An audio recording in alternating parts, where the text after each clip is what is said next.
So Mr. Moon is a collector. He is also someone who has been traveling the world for over 25 years. He graduated from BYU, and then he went to work in his parents' bookstore in Dallas, Texas. His parents were actually insurance agents and had just kind of 3 little rows of books, and he learned very early on he didn't like cold calling or doing insurance, so he gravitated to the books. And so people would come in. It's the 1980s. There's no Google, there's no eBay. He had to go and seek and find it. In fact, there was no even internet to be able to find it. So he would go and find something and then purchase it and ship it back to Dallas, Texas. Well, he's been doing that for over 35 years. He says he'll never retire because why would you want to? It's his passion. It's something that he can travel the world. He says if he wasn't a book dealer, he would actually be a foodie because he loves eating recipes from all over the world in all different fancy restaurants to determine who has the best recipe of the food he likes and enjoys the most. So he was in Dallas for 25 years and decided he needed to move to Provo. He found out that he was coming through Utah either on his way there or on his way back from picking up a book or delivering something that he had sold to a collector. So he figured he could be able to cut a bit of his cost and travel if he would just move here. And so he was next door in a shop that was called Zion's Mercantile for 3 years, and then we've been here in this location for 5 years. We wanted this place, Mr. Moon especially, to feel like it's an event when you come here. That every single person coming here, there's something for each one of them. No matter your age, no matter your culture, no matter your religion. We have something to connect with that. In fact, he does a special show and tell right here in this very room that we're in that is something that he will pick from these 4 vaults that are here that are filled with his private collection. And then what he'll do is he will share their history for a little over an hour. It's something that he helps to use to raise funds for his humanitarian effort, but it's a way for you to come and have a very private one-on-one experience with him. Oh, so it's one-on-one. So the room will hold about 25 people. So usually it has about 25 people, but if you wanted to pay for a private one, it could be 1 person to 25, doesn't matter. So in this particular room are most of the things that are part of his permanent collection, not necessarily things that are for sale. In fact, most of the things that we have in the shop, because we are a museum as well as a bookstore, only about 50% are for sale. Those are going to be the books that you see out in the front area that we'll take you to in just a few minutes, and then some of the artwork. But each of our art pieces are actually commissioned by Mr. Moon to tell a story. So we have some of the most famous authors, some of the most famous scenes of different things that are done. Like our Shakespeare painting right over here has 14 of his most famous plays. Whether you like Hamlet or Othello, A Midsummer's Night Dream, Romeo and Juliet, these are all going to be portrayed within this painting so that that history can come to life, so that the books that we have that may be first editions or early printings become even more treasured to you. So cool. I'm so excited. That's good. Awesome. All right, let's get into it. Okay. All right. Okay. Let's go out to the front here. Well, there's kind of a lot of people out there. Let's go into the royal room first. I'm sorry. It's on the disc like Oh, this, yeah, and yeah, it's all yeah. on that little disc. So each one of our rooms are themed, and so in this first room that you're walking into, this is what we call our royal room. So in here we're going to have things that actually belong to the people themselves. So this set of scriptures that you see right here belong to King George III. That is who America won their independence from. It's sitting on a table that's called a prompt table, and that actually belonged to Charles Dickens. At the very end of Charles Dickens' life, he didn't do a whole lot of writing, but he did a lot of public speaking. So he would actually take this table with him from place to place so that way he could sit behind it and read his novels from it. Just a few weeks ago, we had the death of Queen Elizabeth II, and this coronation book that you see sitting on that shelf is what you would have been given if you attended that coronation 70 years ago. So it would have the hymns in it, it would have the things that the priest would say that you would say back in return, and over on the corner over there you also see an early picture of Diana and Charles with the now king and the future king, Prince William. Wow. What's the significance? I mean, I know the outfit, but is this... So the costume itself, the coat and the jacket that has all of the buttons on it are actually the movie prop that was used for one of the latest documentaries on the History Channel. Oh, wow. That's awesome. I mean, that is so cool. What are the books? Are they... So the first book here is what's called the Book of Common Prayer. And so those prayers are prayers that they would say on specific days at certain times. And so at first, those prayers were written down. And we have actually a handwritten page of that from the 1300s. But here's how it's printed into a book. And then the book underneath it is a Bible. And so in those early Bibles, you will have the Old Testament, the New Testament, and up until 1885, the Apocrypha was in it as well. As you come over to this other side, this white chemise actually belonged to Queen Victoria. And it has her embroidery on it that has her VR for Victoria Regina that you can kind of see right there with her crown. And then this cabinet is filled with beautiful things of Victoria's as well. I just want to point out to this book that's right here that you can see her manuscript writing on. Victoria and Albert had one of the greatest love stories. So these are books that she compiled right here to give to her son and to also Lord Waterford. And they are all of Albert's talks that she combined and compiled into a book and then wrote. And if you were just to read her beautiful handwriting, you get a sense of her love story of Albert, because if you just read from the word from, it says, "From the beloved prince and broken-hearted Victoria." She really, truly doesn't get over his death. She will wear black the rest of her life. She lays his clothes out each day, just as if he were coming home, even though he's not. And then those are Christmas cards that she sent out in 1888. If you'll turn one over, you can actually see her handwriting as she is sending it to people in 1888. It's insane. It's incredible, isn't it? Wow. I feel like this beam is something that I saw on TikTok. It is. In fact, these two pieces right here are kind of some of my favorite in this room. The beam itself is a piece of the larger beam that was in Independence Hall. And so we call it the witness beam, because this particular beam in that room would have witnessed the signing of the Declaration of Independence as well as our Constitution.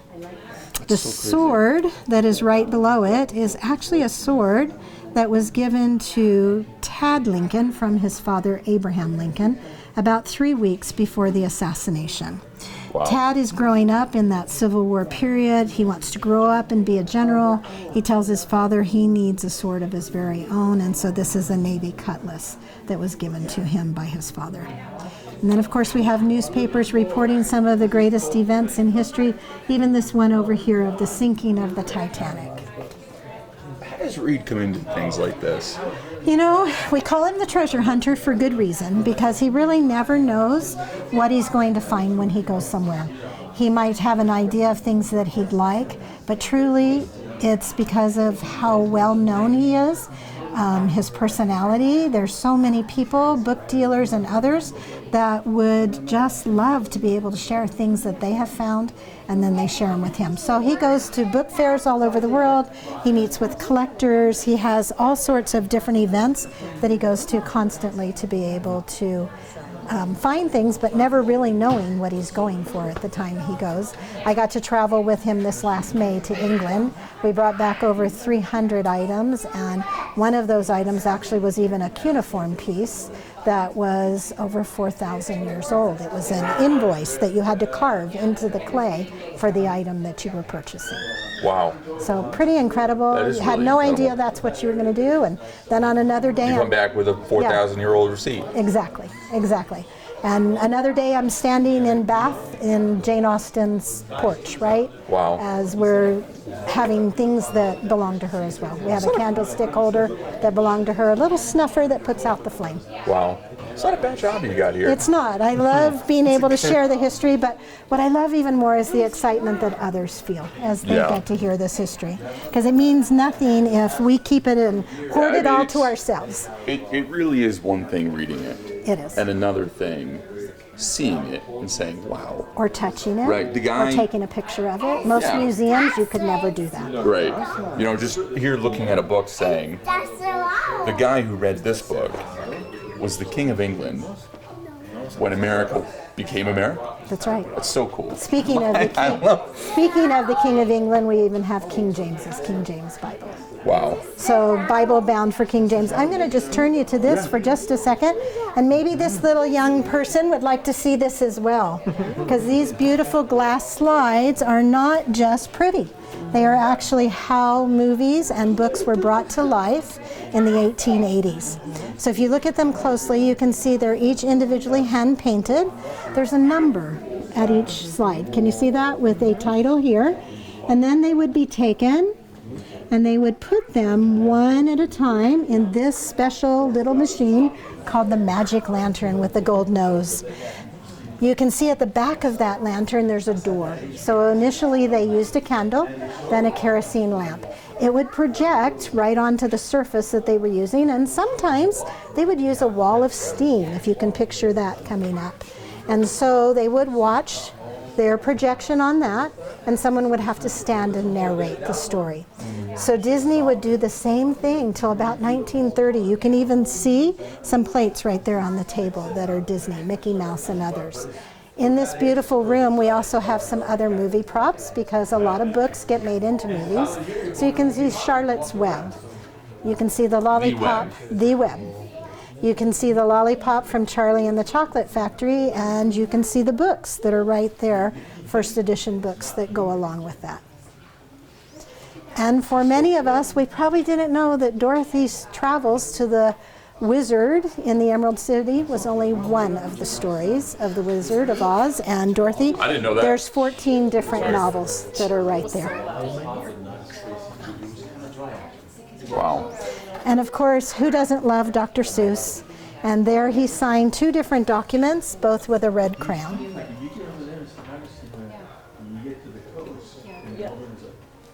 So cool. And the Snow White and the 7 Dwarfs, those were done at the same time that the movie was, 1937. And Wow. so you see her with her gang, as well as this little cell that you see on the wall that's all framed up of Dopey. That's what they used actually when they were introducing it to Europe for the first time. Wow. That is so cool. I can't get over the web. It's pretty neat, huh? Yeah, I mean, I haven't seen the movie in a minute, but it's really neat. It is very, very neat. So let's come over here for just a moment. This is a piece of the Berlin Wall. We call it a rather large chunk because Reed actually would come home with this, put it in the overhead of the plane, back in a time when you could take that on a plane and it wasn't considered a weapon.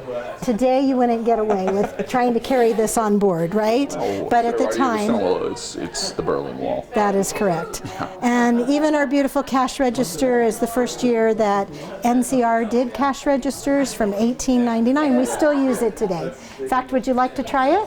Yeah. Okay, I'm going to just remove this hat for just a minute and let you try pushing the buttons. I'll tell you what to do.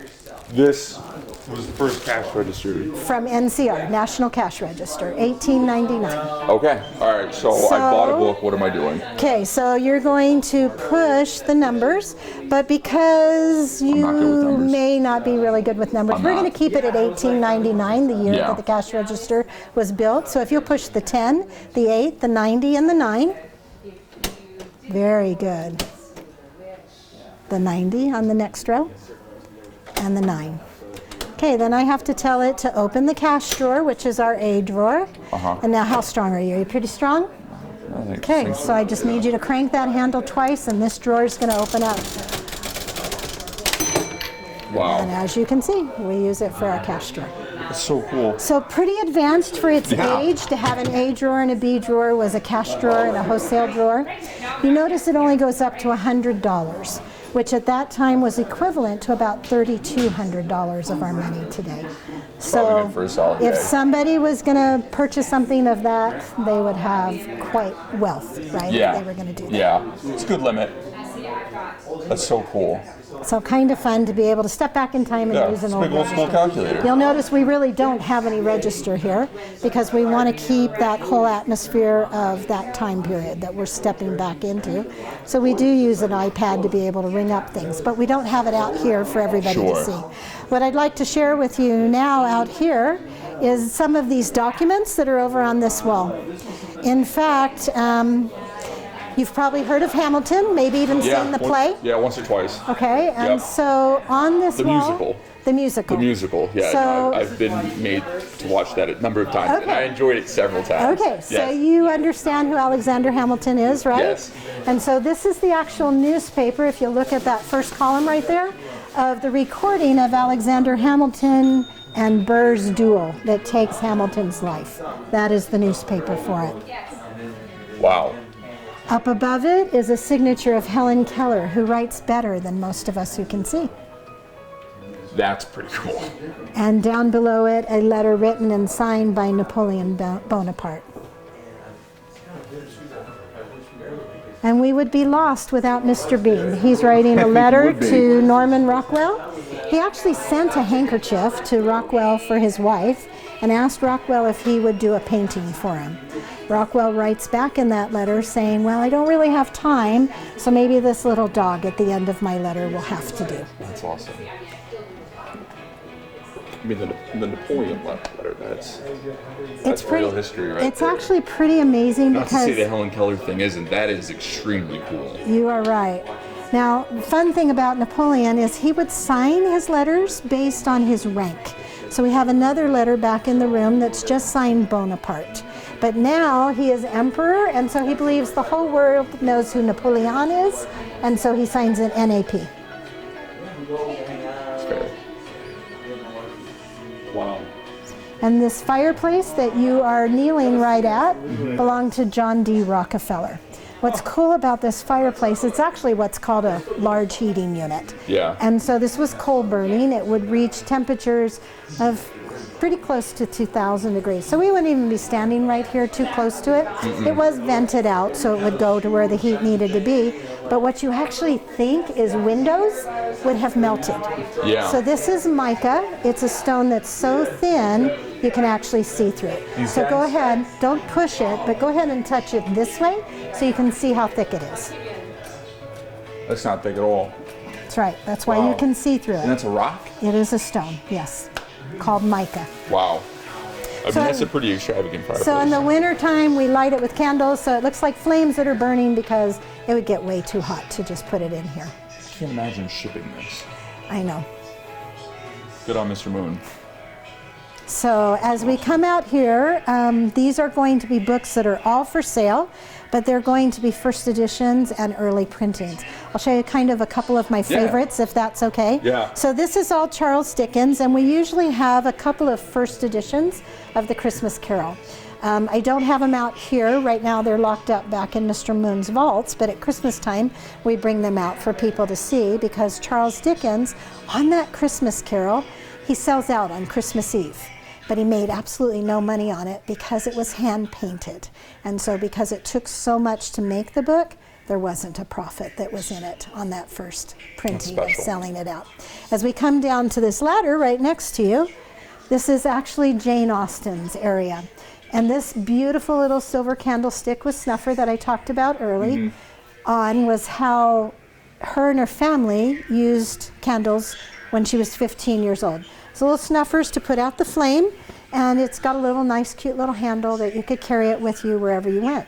Well, imagine if you couldn't turn your light switch on, and this was your only form of light. And if you have wealth, you're going to have lots of candles, as much light as you want. But if you're of poor circumstance, you may only have one candle that has to last quite a long time. So we're able to teach here as well how that technology changed things, right, of what people had and what we have today. This is one of her most beautiful editions right here in the cabinet. It's called the Peacock edition of Pride and Prejudice. And just to give you an idea, that particular book sells for $7,500. Wow.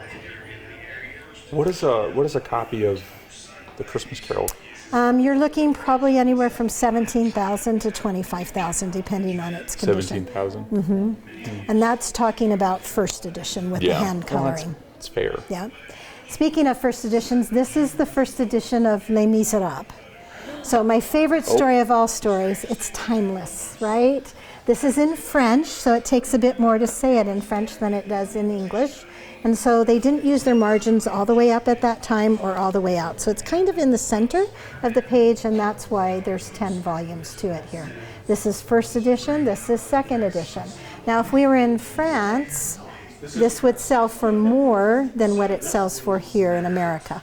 In America, this is going to sell for right around $5,000, but a first edition English is going to sell anywhere from $25,000 to $40,000, depending again on its condition. And if we were in France, it would be the exact opposite. The French version or edition would sell for more because there'd be less people wanting the English edition, right? Yeah. So it kind of depends on where you're at and what you're collecting. All of these books have beautiful bindings on them. They were the masters over in Europe of being able to make beautiful bindings, and the gold and the tooling and all of the little impressions that are on each one. Just make it beautiful. You probably want to... Where's the clientele come for this? All over the world. Yeah. I can have They fly someone in. walk in. No, I can even have someone from here that will walk in and they're wanting to build a library in their home, and they're wanting these classics, and so they'll come and they'll choose 20 to 100 books, right? Or we will have people that will come that want specifics. That Pride and Prejudice that I was telling you is very rare, very hard to find.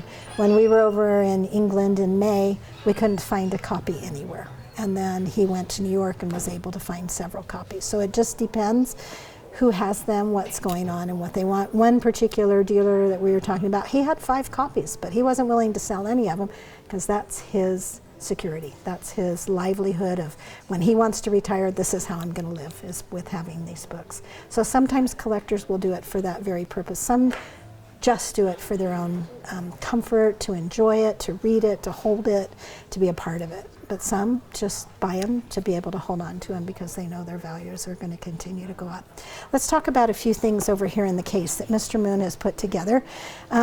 This is for our Halloween display, and part of this display is going to have things that are historical. That's what you have to understand, that the things that we have are history. They're not just to have a book that says I have this, but it's teaching the history that's here.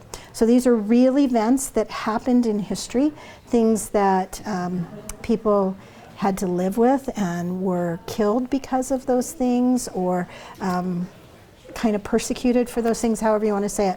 We were just talking about Charles Dickens' colored pages. Here's another book. This is an astrological book, and all of those pages are hand colored. In those particular years, they did not have color printing, so that's why they had to hand color it. This is a plague mask. Mr. Moon also has one that is your typical brown leather that they wore during the plagues of the 1600s. Now, the plague masks were used so that when the doctor who was treating the patients, when he would go to visit them and things like that, because of the smell of sickness and death, it could be quite overwhelming. So they actually would stick spices, lemon peels, things like that down in the nose, and so it would help to ward off that smell. But they also believed it would stop them from getting the plague. So that's the other reason why they wore them. These two books right here are Amalius Maleficarum. So this is about 400 years old, and this is what started those witch trials. This was a book that was written that told people if this, and this happens, then we know that they're a witch, right? This is the English writing of it, but it has a hand-inked leather cover that just makes it absolutely beautiful. How old is this guy here? This one, I believe, is only a couple of hundred years old, not as old as that one. This one may not even be that old. I'd have to look at the date to be sure. Yeah, so this is like Salem sort of idea. In fact, we have a painting I'll show you in just a minute that Mr. Moon commissioned because, again, of these things that these poor women went through because someone believed that they had to be, right? So that mask saw the plague. It's what? That mask saw the plague. Uh-huh. Wow. And then this is a vampire killing kit with the first edition of Dracula. The vampire killing kit, Is that from, like, is the kit? So he has 1800s vampire killing kits, yes. So that kit could actually kill vampires. So I don't know if it killed a vampire, Right. but that's what it was made from, right? Somebody bought it to kill a vampire. Right. And then these are first editions as well. This is the first edition of Harry Potter in Latin. You know that the spells have all been in Latin, and then here's the whole book in Latin as well. Let's come around on this other side because there's some fantastic things over here. So, like I told you, when Reed goes looking, he never knows what he's going to be finding. And then sometimes he'll bring them home and he'll find something even more that's inside of it. Such is the case with this book. This was a book about Jesse James, and inside it, he found this ticket inviting someone to a hanging. Oh. So again, not Wow. too many things we would do So in our day you and go time, looking for a treasure, you find something, and you're like, even inside of a treasure. that is- Yep. what a moment. Isn't that I can't incredible? even imagine Yeah. the feeling of opening a book and you're like, oh, I actually don't want to go to that. Yeah, I'm good. absolutely. In fact, there was one that we had on display a couple of weeks ago. I don't have it out, but he had purchased a Bible from someone, and inside was a letter. And inside that letter was a very well-known story that we've all heard for many years about a time when the Germans were on one side, the English are on the other. Someone starts to sing a Christmas carol, Silent Night. The other side joins in. There's a ceasefire that night. And that particular night and Christmas Day, they don't fight with each other. The soccer match night. Yes, they play soccer, they exchange cigarettes, and what else did they give? Gum sticks, right? Yeah, And I have a so- history mine I'll never use. So we've heard that story forever, right? But in this Bible is an envelope, and inside that envelope is the letter of the soldier writing that account of what happened. So is that incredible to That is think so that you've cool. heard it for so long, Yeah. and now here you are. It's right there in your hot little hands. We have that? It's actually locked up in his safe. I'd have to see if I can find it for you. Wow. It was on display a Yeah. couple weeks ago when he did his TikTok and put it out there. Yeah. Speaking of TikTok, let me share this one because this is one of our favorite things, and Reed just barely got part of this on Friday. So this is the original photograph. You have seen this picture of the young soldier. He actually tries to join the army as one of the photographers, but he has really bad eyesight, and so they won't allow him to do that. But he won't give up, so he keeps trying, keeps trying. Eventually he gets a position with the Associated Press, and so they're at Iwo Jima. It's towards the end of the war, and he's climbing this mount, and he realizes that at the top will be the most incredible picture ever. But he's 5'5", so he decides he's going to pile up some rocks. He puts a sandbag on top of it, and then he gets up there and he snaps this picture, and this picture will win him the Pulitzer Prize. I mean, it's probably one of the most famous pictures. Famous, in iconic American, pictures. Yeah. Yeah. Wow. And so he posted. And that's the photo. That's the photo. And so he picked or posted it on TikTok and told the whole story. And a TikTok friend said, "Oh, I have something you need." And so he sent this to Reed last Friday. And this is actually sand from Iwo Jima's beach. Wow. This is the coolest He museum said it I won't think be I've ever been complete to. without, the sand in the picture. I don't know how many museums I've been to, but just in one lap around one side. Yeah. This is one of the most special collections. I don't know, what's that mean? And do you know why? Because there's something for everybody, right? And Yeah. I've been to I'm going other- to cut this up and it's just going to be me saying wow 30 times. I've been to lots of museums. They don't let you take pictures. They don't let Yeah. you touch things. And in preservation. This is a letter actually written by Abraham Lincoln, and he's writing to the Secretary of War in that. And then, of course, all those first editions. Don't you just love it? Yeah. You can see What's this that. Disney? So that's the original first edition of Donald Duck, and Walt Disney has signed it. He didn't sign very many pieces, so it's pretty rare to be able to have something. The J.R. Tolkien book is part of the trilogy. The rest of them are in the box right there that we had made for it. But again, the complete trilogy signed by J.R. Tolkien. Wow. And this is one of my personal favorites. In fact, if I were to open the case and I was to turn the book over, you would love the book because on the outside are all these beautiful hand-done metal corners. And when Reed first brought this home, his children thought it was Harry Potter's Book of Spells. And it's not Harry Potter's Book of Spells, it's actually the fourth folio of Shakespeare. This is the first time that the plays are put all together in one book. Folio means large book. So this was printed in 1685. So we've talked a lot about Reed and him being a treasure hunter. Can I tell you a fun story about Reed and being this treasure hunter? So his daughter signed him up for career day, and she was in the 6th grade. And so she signed her dad up, and then she came home and told him, and he said, "Hon, I'll be happy to do that for you." And so he said, "Well, what did you tell your teacher that I do for a living?" She goes, "I told him you were a treasure hunter like Nicolas Cage." And so he goes, "Well, what did the teacher say?" And she goes, "Well," she kind of rolled her eyes. And so he said a few days later he goes to the class, and he goes there to be able to share some of the things that he's going to take.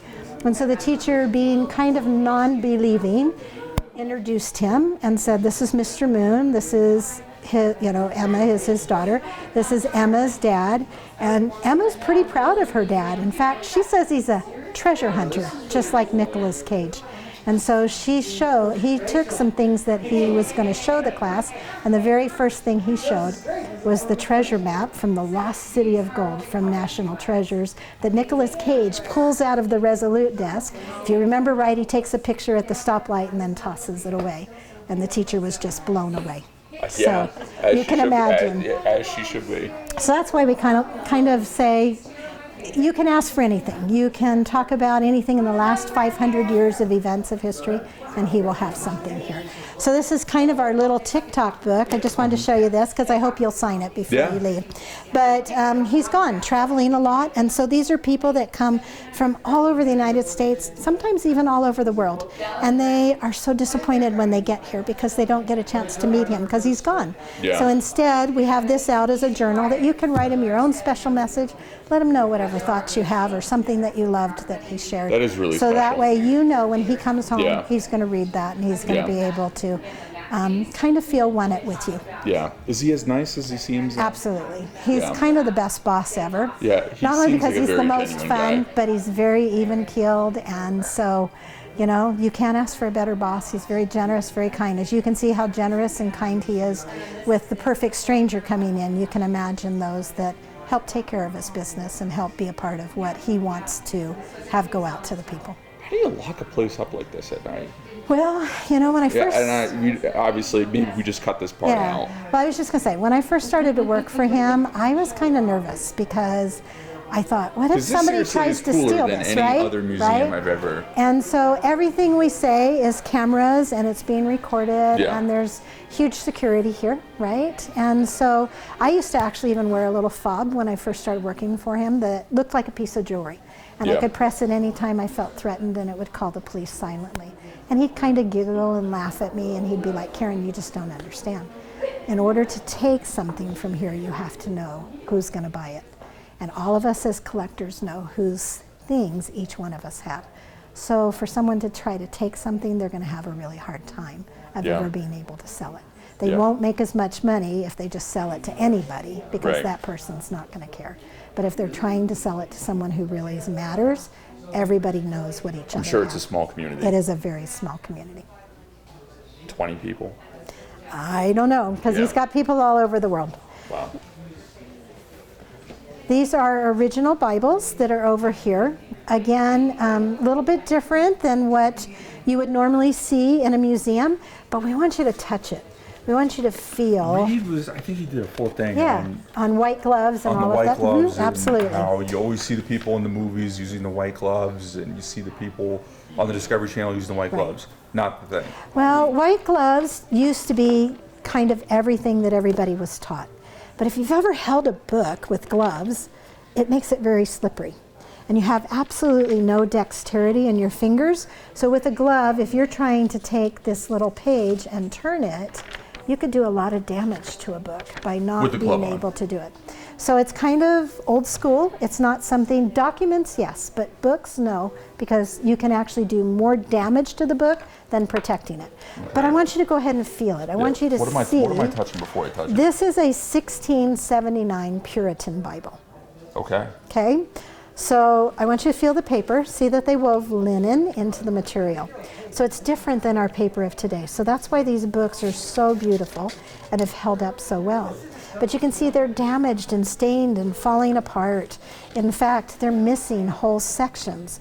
So Reed has actually rescued these books. Yeah. Most collectors specifically would throw them out, as well as even family members. Let's say, No.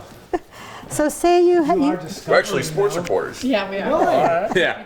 Yeah, we're just here for the Arkansas game. And for yes. Oh, nice. I grew up in Texas, or we grew up in Texas, and I grew up in Rhode Island. okay. Yeah. all Yeah. my friends. She grew up in went to Virginia. Arkansas. Yeah. Yeah. The Very biggest. You going to the game? We're not. We actually, my son has a soccer game at that time. But, Cool.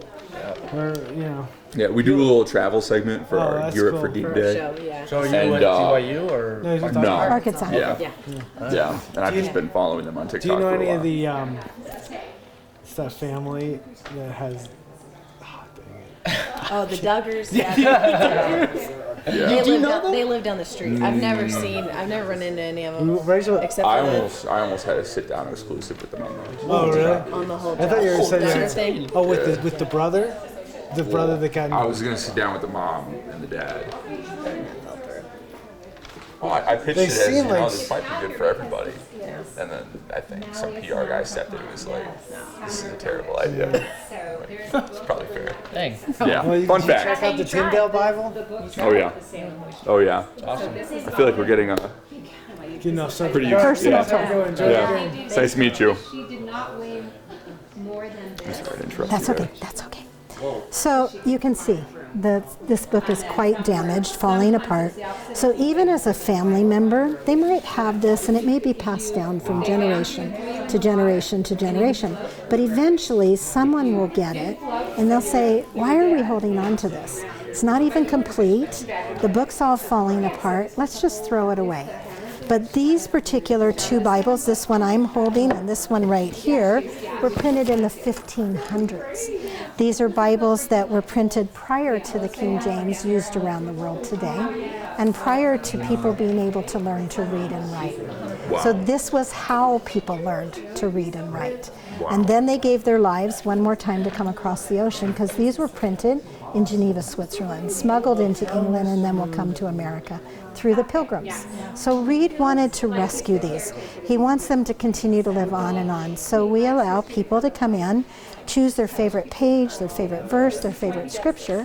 They can purchase that page. Oh my gosh. We'll frame it up, and you can take home a page of a 400-year-old Bible. Now, we do have complete Bibles that you can come in here and buy that are just as old, Yeah, sure. but that's not the common person to be able Right. to come in here and do that. It's so cool that Reed offers people the experience to split up a book like That's this. right. That's right. We would never take a book apart No, if it that wasn't was perfect. incomplete, Right, right? that was So- perfect. But So- to have something where I can't imagine being a family that's like 400 years of history dumpster. Right, exactly. That's terrible. Exactly. And it's kind of even fun to read it. They have a lowercase s that's called a stylized s that comes from the Roman time that looks like an F to us. So look and see if you can find it. So let's see. I was terrible at Where's Waldo, so it's just not going to be. Alyssa's going to be the one that Let's gets look and see if we can find one.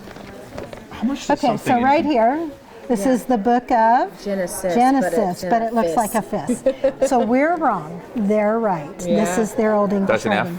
That's an It's an S. S. It's an S. If it's at the Well, end there's of the like- word, then they have it as a regular S. Like here it says Sarah's name here, but if it's in the middle of the word, it had to do with typesetting as part of it, and so they would use this stylized S. How much is a page? They start at about $99 framed and go up from there. It's not bad. Not for a 400-year-old document that's original. When you are the person that takes that page, you're the only person that has that page. It doesn't exist There's anywhere some. else. Yep. Wilderness. Yep. Wow. So once you learn it, then it's pretty easy to read. But at Yeah. first you're kind of going, what is this all saying? Yeah. So let's go on back here just a little Okay. bit more. We didn't go into the other rooms. Yes. How could you do it? Okay, so in this room we have some That's of not them. the baby, is it? No, Okay. So these are movie props, but you were asking about Katniss's training jersey from District 12. District 12, sorry, the Panem flag. There's a bow and arrow that Katniss used as well. These are all different I guess things Reed that really are liked here. the Hunger Games. Well, he liked them as well as most people do. I mean, 100 years Yeah. from now, we're still going to be talking these particular things. Oh, absolutely. Of course, Harry Potter's made its mark on history. So this is all signed by all of the Wow. actors as well as J.K. Rowling. Wow. And he did a little TikTok on the storyboard. So this is the storyboard from Chamber of Secrets. And so this is all how the actors would act out each scene. What I love about it is it's almost like they move, right? If you look at the scenes itself, you can see the action of the wand, or you can see whatever they're doing. It's not just this flat thing that you're Yeah, looking so at. the It's actors pretty would cool. take these notes Correct. and they would have an idea in their head of Correct. what J.K. was thinking. Yep, exactly, Wow. of how they want to do it. We have a piece of Hogwarts up there. This is one of my favorites. This is the actual head that Jack Sparrow kept on his belt right here no for way. Pirates of the Caribbean. I actually told my son, That's if really you cool. ever have something that ugly and name it Mom, you're in trouble. Yeah, that's fair. That's fair. That's so cool. Isn't that cool? And then this I'm a is big Harry Potter guy. this is long before your time, but one of the scariest people early on. This is Alyssa the loves actual movies. phone from Dial M for Murder. So if you ever were Alfred Hitchcock fans, this is the movie that would have scared you to death, right? Do you know the movie? Yeah. So, and we just have posters that the actors have signed and all sorts of things. Now, if you think these are great, then you should come to a show and tell, because we have a whole vault filled with those movie props that the only way you get a chance to see them is when you come one-on-one with Mr. Moon in that private meeting. That's really cool. Okay? That's so cool. And then there's a few things from Lord of the Rings back there, an elf mask, orc arrows, elf arrows. And then this is one of our favorite rooms for history, because this spans back, well, our oldest item is over 4,000 years old. Would you like to see it? Yeah, Okay. yes, please. Okay. So this is a form of writing called cuneiform writing or cuneiform writing. So these are Babylonian cylinders. Okay, so how Oh, they're all okay. carved, and then they roll them across the wet clay. It brings a raised impression and will tell the story. So remember we talked about that receipt a little Yeah. while ago? So this is about that same time period. Wow. So this is, in this particular case, they would seal up a document or seal up whatever else they wanted to. It was very personal. So wax seals, signet rings, and then eventually stamps that we use today would come from this same process. It's tough to wrap your head around being next to something or looking something that's 4,000 years old. This is 2800 BC, just to clarify. Wow. And then we have Gregorian Chants here. We have pretty much something from every religion, every culture. So you can come into the shop and feel like no matter what you come into, you're going to learn something from another culture or another religion. We don't try to specify any one particular thing. Have a lovely night. Appreciate you so much. I can't even wrap my head around this. Take care. Can I show you just one thing about bringing forth Bibles here? Yes, please. So in order to do these pictures, they had to inscribe onto a copper plate backwards and ink it and stamp it onto each individual page of each individual Bible. All of the red lines have been hand drawn, and there's over 1 million words to typeset. In order to typeset, you had to put in each letter, each space, each punctuation mark, and it's backwards when you're doing it. So you can imagine the time and effort that it took to do over 1 million words to put them in there. And then our Bibles themselves span 500 years. So I'll start with the oldest, and then Yeah. I'll go to kind of the newest here. So this is from 1482. Do you want me to hold it? Okay. So the Gutenberg Press comes out in 1455. And so this is a printed book. It's about 30 years later. It's in Latin, and that's how the Bible typically was. And then William Tyndale comes along. This is an etching of him at Oxford College, and he's who will translate the Bible into English. The only problem was it was against the law, and so he will lose his life for doing so. This Bible right here with the chain is the first time that Henry VIII authorizes it to be printed, but he still chains it to the pulpit because of its great value. For the common person, meaning us, we're not royalty or clergy or learned men who could have it, to purchase that book would be like you raising $20,000 to purchase it. It's so far away from their survival of putting a roof over their head or eating. The last thing they're going to be able to do is buy a book. So they are worried they might take it, and they might steal it, and they might sell it, or they might just take it apart and give each person a page. And if each person has a page, they can begin to learn to read. And if they can learn to read, they can learn to write. From there we go to that Geneva Bible that I was just showing you out in the front, that was the Bibles that the Pilgrims will bring to America. And they'll use 90% of the Geneva Bible to make this one. This is the first edition King James, printed in 1611. So the first edition King James, just to give you an idea, values over $100,000 today. I have a second edition that's smaller than this one, and it's printed in 1612, so 1 year later, but it's worth 10 times that amount. So over $1 million, because that's the one that belonged to King James. King James's own King James Bible. Wow. So Reed has that in his. That one in the vault? He has it in his vault as well. As it should be. King James is King James. That is correct. So lots of amazing things in here. This is Spanish Inquisition here. We have, I'll let you hold this because this I think is really fascinating. This is an Incan Ceremonial Cup that's all carved. It's out of wood. Can you see how light it is? That's insane. So this is over 500 years old.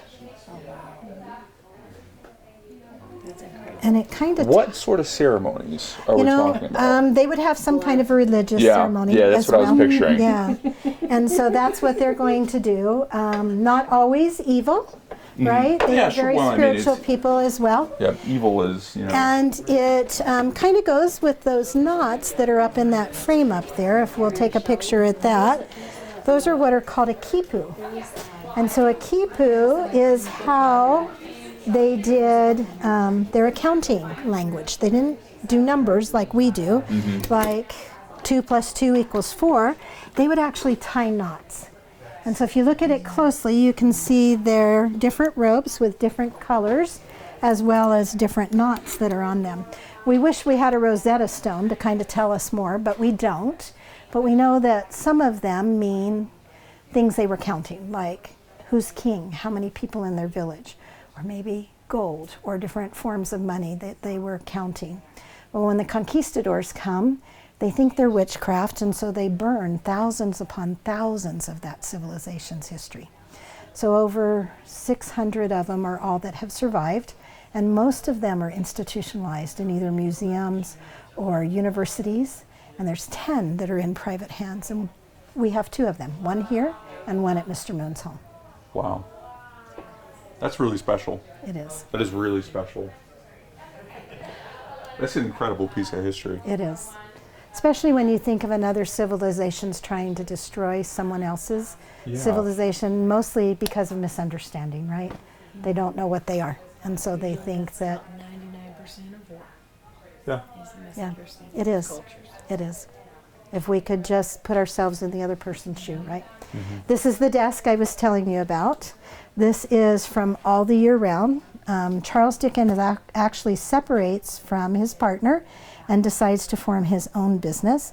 And when he forms that own business, that's where he'll start publishing his own books. So do you want to guess what was the very first book published from that desk? Can I phone a friend? Absolutely. I was going to guess A Christmas Carol. No. If I gave you a hint, it was The Best of Times. It was The Worst of Times. Of Mice and Men. Who's that of Mice and Men? A Tale of Two Cities. Tale of Two Cities. So at that desk in this high back chair, he will sit and write A Tale of Two Cities, Bleak House, and Great Expectations. The smaller chair there came from his sister-in-law's room from their own private home. Wow. You can kind of see people were a little bit smaller than we are today, right? That was my first thought. Where do the legs go? Yeah, I mean, they're kind of not something that is as easy for us to sit on today as they did. Yeah. That's so cool. What is this painting? So this is a painting of Wilford Woodruff, who was a prophet and president of the Church of Jesus Christ of Latter-day Saints. And he had a vision in the St. George Temple of the founding fathers and George Washington coming to him and saying, we gave you this free land, we gave you all of these rights, and asked why their temple work wasn't done.